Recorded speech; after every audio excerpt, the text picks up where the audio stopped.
The last tenant left a tape.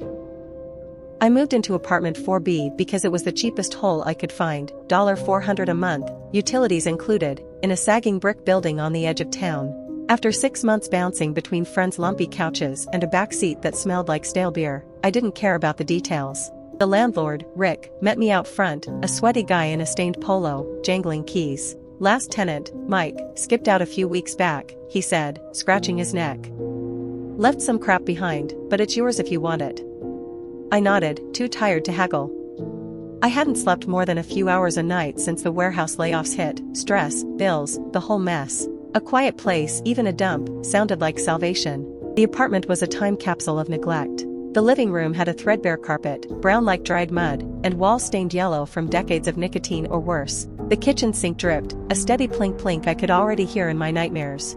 The bedroom was small, just a mattress on a rusty frame and a closet with a door that didn't quite shut. It smelled damp, like wet cardboard left out too long, but I dropped my duffel and thought, this'll do. I'd slept in worse, truck stops, a buddy's garage with a leaking roof. If I could just close my eyes here without the world pressing in, I'd call it a win. That first night, I rummaged through the place, taking stock. The fridge hummed, empty except for a half-dead roach. The bathroom mirror was cracked, splitting my reflection into jagged pieces. Then, in the bedroom closet, behind a pile of mildewed towels, I found it, a cassette tape, labeled Mike, 3/15 in faded Sharpie, next to a boombox with a cracked case.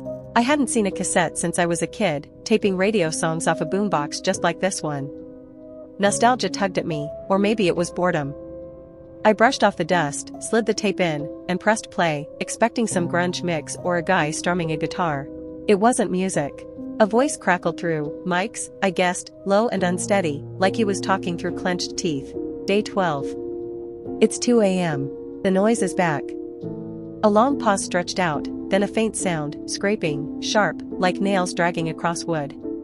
My stomach tightened. I can't sleep, he went on, his breath hitching. It's in the walls. The tape hissed into static, cutting him off mid-thought. I sat there, boombox balanced on my knee, staring at the closet. The room felt smaller, the air heavier. I got up, pressed my ear to the bedroom wall, cold plaster, a few hairline cracks, nothing more.